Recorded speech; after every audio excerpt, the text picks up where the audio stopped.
जब भी आप अपनी थाली परोसें, इस प्लस साइन को हमेशा ध्यान में रखें। नमस्ते, YouTube चैनल आहार ज्ञानम में आप सभी का स्वागत है।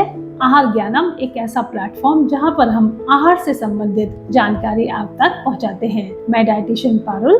तो शुरू करते हैं आज की वीडियो। आज की वीडियो में हम बात करेंगे कि हम जब अपनी थाली परोसें तो हमारी थाली कैसी होनी चाहिए ताकि उससे हमें पूरा बैलेंस्ड मील मिल सके। उससे पहले अगर आप मेरे वीडियो पर नए हैं तो मेरे वीडियो को लाइक और शेयर कर दें और बेल आइकन को भी दबा दें ताकि आने वाली वीडियोस की नोटिफिकेशंस आप तक आती रहें। जब भी हम खाना खाते हैं, हम अपनी थाली परोसते हैं, हम उसमें बहुत सारी चीजें रखते हैं। कुछ चीजें हम खाते हैं, कुछ चीजें हम छोड़ भी देते हैं। इस तरह से ना सिर्फ हम खाने का अनादर करते हैं बल्कि हम वो चीजें भी परोस लेते हैं जो हमारे शरीर के लिए जरूरी भी नहीं है। तो आज हम इस वीडियो में यही बात करेंगे कि हमारी थाली कैसी होनी चाहिए। तो जब भी आप अपनी थाली परोसें, सबसे पहले इस प्लस साइन को ध्यान में रखें।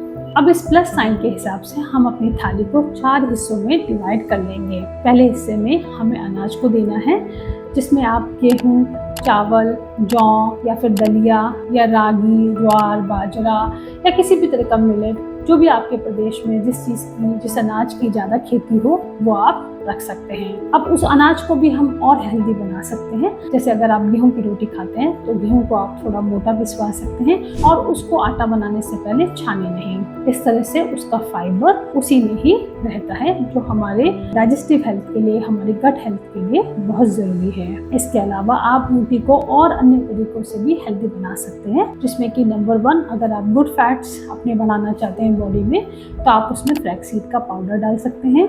नंबर 2, आप उसमें कोई भी ग्रीन लीफी वेजिटेबल को चॉप करके भी डाल सकते हैं, जिससे उसमें मिनरल्स और फाइबर की जो मात्रा है और बढ़ जाएगी। इसके अलावा आप बीट रूट को पीस के भी उसकी प्योरी बना के उस आटे को लगा सकते हैं। सेम वे में अगर आप चावल भी इस्तेमाल कर रहे हैं तो आपका चावल भी अनपॉलिश्ड राइस ही होना चाहिए। दूसरे सेक्शन में हमें दालों को रखना है। ये दालें आपकी धुली हुई दालें या आपकी होल दालें, आप कुछ भी रख सकते हैं जो आपको सूट करती हो। उड़द, राजमा, छोले, चने, आप कुछ भी रख सकते हैं। धुली हुई दालें भी आपकी अनपॉलिश्ड दालें ही होनी चाहिए ताकि आपका फाइबर उसमें बना रहे। दालों को बनाने से पहले उसकी सोकिंग बहुत इंपॉर्टेंट है। जब भी दाल बनाएं तो उसको कम से कम 5 से 6 घंटे तक भिगोएं। अगर आप होल पल्सेस बना रहे हैं जैसे छोले, राजमा, उड़द, चने, तो आप उनको ओवरनाइट भी सोक कर सकते हैं। ओवरनाइट सोकिंग करने से वो पचने में हल्की हो जाती हैं, जिससे आपको पेट की समस्या नहीं होती और उनकी डाइजेस्टिबिलिटी बढ़ जाती है, उनकी न्यूट्रिशनल वैल्यू भी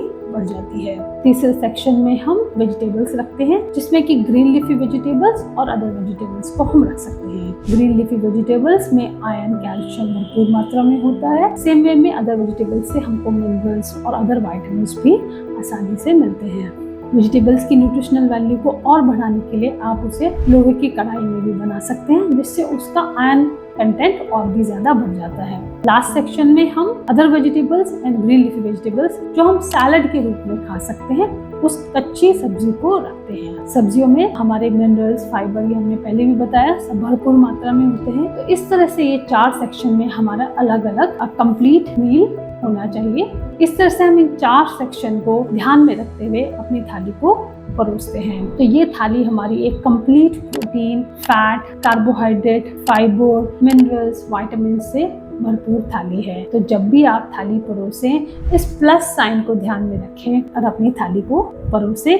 इस तरह की थाली आपकी बैलेंस्ड मील है, आपके पेट के लिए भी अच्छी है, और अगर आपका खाना इस तरह का होगा तो उससे ना ही तो आपका वेट बढ़ेगा, ना ही आपको डायबिटीज़ की शिकायत होगी, ना ही आपको हार्ट के इश्यूज होंगे, ना ही यूरिक एसिड बढ़ेगा, और ये थाली आपके लिए बेस्ट थाली साबित होगी। तो आशा करती हूँ आपको ये वीडियो अच्छी लगी होगी। मिलते हैं अपनी नेक्स्ट वीडियो में किसी और हेल्दी टॉपिक के साथ। Till then, stay healthy.